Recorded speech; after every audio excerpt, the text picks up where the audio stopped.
Hey, Escape the Rumors. We are in Long Island City, Queens, New York, and today we are visiting ESSCAPE Room, and we're trying their room, the Real Kitchen Nightmare.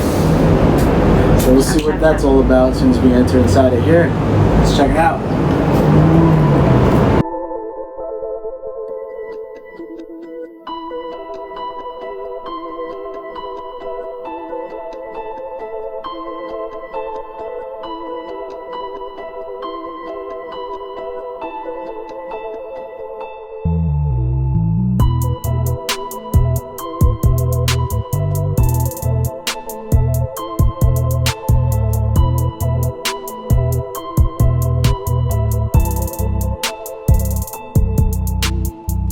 Hey, Escape the Rumors, Brandon here. We are in Long Island City, Queens, and I'm with Kyle. How are you? And Melanie. Hi. How are you? We are at ESSCAPE Room, and we just tried their room, the Real Kitchen Nightmare. So, you know, when you come here, be prepared for a little chill down your spine when you enter their room. When did you get, well, you're not officially open yet, right? We're opening officially September 13th. September 13th. Friday the 13th. Okay. Friday the 13th, and we're in the testing phase right now. What better day to do it? So you're having an opening September 13th, and then how many, I guess you're going to start with one room, but eventually you have room to build more. Yes, yeah, we're going to do some smaller, again, aggressive style rooms that something different, something outside the box. Okay. We're going to get this guy up and going, get people in here, get people feeling it. Feeling the Real Kitchen Nightmare, and then we're going to build a bonus room, which is going to be either 10 minutes for the experts, 20 minutes for the beginners, one room, a little more intense, not aggressive necessarily, but just very intense as a bonus room after. Okay. By the way, they're the owners of the company. They're also the minds behind the design of the room. So let's talk about the room. I believe your background is in the kitchen industry. It's in like several industries for both of us. Okay. I worked in the music industry for a very long time. Okay. And I was in bands like heavy metal, this, that, and then she was also a singer for a long time as well. And we opened restaurants the last 7 years we've been doing this, so we locally have a couple. So the name ESSCAPE came actually from S Hospitality. We are the owners of the Baroness and the Huntress. Okay. That's just coming up, so it's to be a restaurant that ends in ESS, so therefore ESSCAPE, that's the idea. Yeah, ESS. So And the kitchen theme with the hospitality theme. Right, so that leads me to my next question, because we like to find out where does the creativity or the inspiration draw from when you're thinking about the theme of the room, the puzzles, and I know you mentioned earlier that you have access to a lot of kitchen equipment, so that kind of gave you a little bit of a direction. Yeah, I mean, like, our first wanting to do a room itself was going to a lot of rooms and seeing some that were just like 9th grade high school projects that looked like, you know, like those, you're like kind of disappointed when you get in there. And then there were some great ones, and we always thought, oh, we could do this ourselves. You know, I have a background in, again, music, but I did videos for a lot of artists, and I did some music videos for the Saw franchise. Oh, nice. And so I did like production to sets, everything for them, and directed them, and so that kind of like plays into this as well. And, so you kind of know what's authentic, what. Yeah, you know, just trying to have something that's real gritty and has a lot of like soul and character to it versus just stark. And like I always say, you can have the most money and build the nicest looking thing, but it might not have any heart or any soul inside it. You know, we built everything in this place ourselves, from the walls to the electrical to the, you name it. That's amazing. So I believe a lot of the creativity and just the ideas come from your experience in what you do for a living.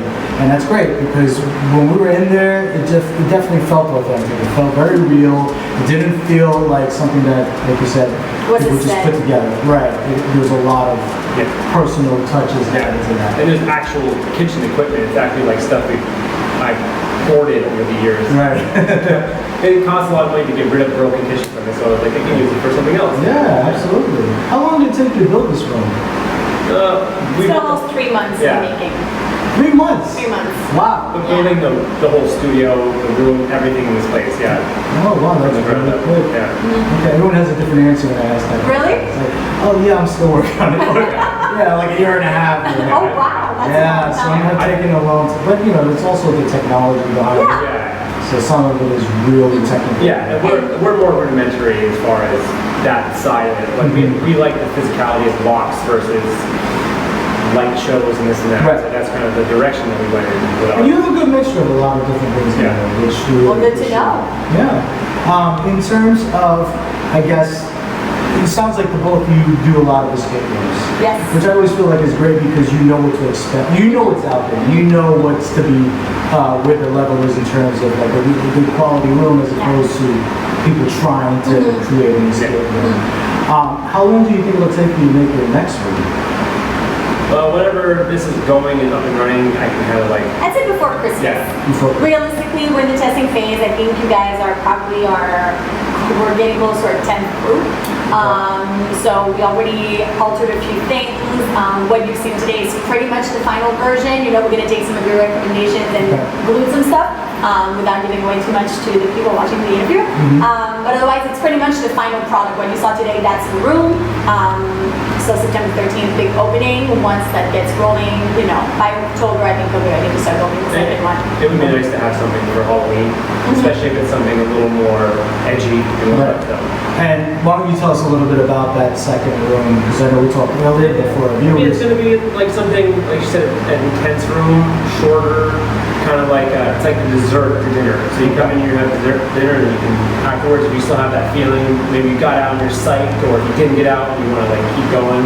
We'll have this little thing right afterwards. And because it's a shorter, the room is smaller and it's going to be a shorter amount of time, we want to change it as often as possible. So the real kitchen nightmare, we want this room to, you know, stay open forever. Yeah.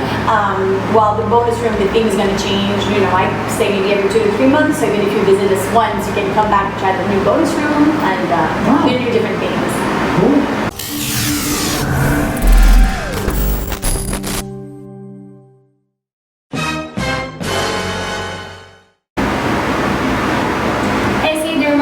Here with Kyle and Melanie, we're gonna do our 5 key question segment. Our first question is, I know you guys travel a lot too, so what is your favorite vacation spot?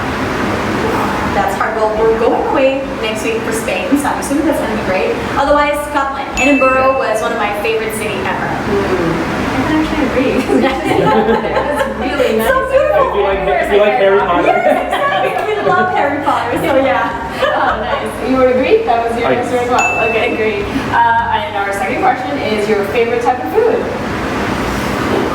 That's a Well, lot. we eat a lot.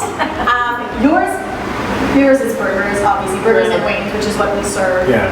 Obviously. Oh, that's hard. I can't answer that. I eat anything. Yeah, my life revolves around drinking and eating. I'd say wine. I guess wine. I'll go with that. Okay. Well, since now we're on the drinks, what would be your favorite drink? At the bar, like what would you recommend over there? If you Well, went to for go? me, it's craft beers. We do a lot, so it's just I always want something I've never had. So as far as craft beer wise, and then obviously there is. Wine and whiskey. Wine and whiskey. Wow, that's a strong mix of both. Not at the same time. One after the other. I like warm milk. Nice. And I know you guys do a lot of escape rooms, so the fourth question will be, what are your favorites? It was the one in NYC, the Russian nightclub that closed down. Well, it didn't close down because they They changed changed the it, theme. yeah. So indoor extreme sports, my biggest recommendation, one of my our favorite rooms were Club A Escape, the theme they had a few years ago. Then they switched it to the Order, and the Asylum is still there. I highly recommend that room. It's fantastic. The sets are great. There's an actor in the room as well, and the game itself is really, really fun. Nice. Okay. Let's try that one out. And then our last question, something that people don't know about you guys, a hobby or a talent? Well, we're kind of exhibitionists, so I feel like people know a lot about us. We have 3 dogs, Lady Oreo Speedwagon, Celine Dion, and Tom Brady. We call them the Wu-Tang Clan. But I know a little bit background about you. You guys were previously circus. I was like a heavy metal singer, like Warped Tour, Okay. and then she was a. Studied opera actually, Opera and trained singer. out as an opera singer and musical theater. Oh, nice. But one of you were in the circus or both? As a singer, yeah. Oh, a singer. Oh, nice. Well, you see, all these talented people creating talented things. Thank you. Thank you so much. Are your rooms for public, private, or a combination of both optional? I want to say private? You mean like if you can play with other players that you've never been in Like, is it required that you might be mixed with strangers? We prefer not to have. No, the way I've set up the website from Booking to do the booking online is going to be private. So the pricing goes if you're 2 players, this amount if you're 3 players. It's kind of like a scale. Right. So whatever you book the room, no other strangers. Private set prices. They're private set. I think it's more fun. You know, it's all about team building. This is, I think, how the escape room started initially was a big corporate team building activity. And you need to talk to one another. So I feel like, you know, if you're 2 people playing with 2 strangers, sometimes it works. It's like a date, you know, sometimes it's good, sometimes it's bad. Yeah. But most of the time, you know, it's about building and working and being. What is the minimum and maximum amount of people for this room? 2 minimum, 6 max. Mainly because it's, well, I don't want to give away too much. We want people to visit the room, but I think that above 6, some of the rooms may get small. We want people to be able to walk around. And also, we've done a few rooms where we were 8, and I feel like when there's too many chefs in the kitchen, literally, it just gets just a bit, nice one. It just gets a little too confusing because people don't get to talk and exchange, you know, they have a piece of hint, and then like number 1 has a piece of hint, but number 7 is on 7 things. If they don't communicate well, then it kind of gets lost in translation. Right, so I think 6 is a good maximum. Okay, yeah, I mean, playing the game, I agree, around 6 is a good number. So around 6 people will successfully get out. Now, in terms of this area, I know it's going out of the city, great area, great neighborhood. What is there to do around here for viewers who are not native New Yorkers? Well, visit the Baroness Bar, the Hunches Bar, best places to eat in NYC. Run by great people. 1 block radius, so how yes, we're in between both establishments. With us, we always go to escape rooms and we always go, where are we going to have some drink first? And then we're going to hang out first. You know, First? And after. Yeah, you can't be there on time. It's like hard to get there on time. You're always going to be early and you know, get like, you know, frustrate them. And so we always find some place and then we go and then when you're done, it's like, what are we doing now? So here you can go to the Huntress. It's like half a block in the street. Grab a drink, maybe grab something to eat, come up, do the room, leave. The parents right on the block. Best burgers and queens, wings, you know.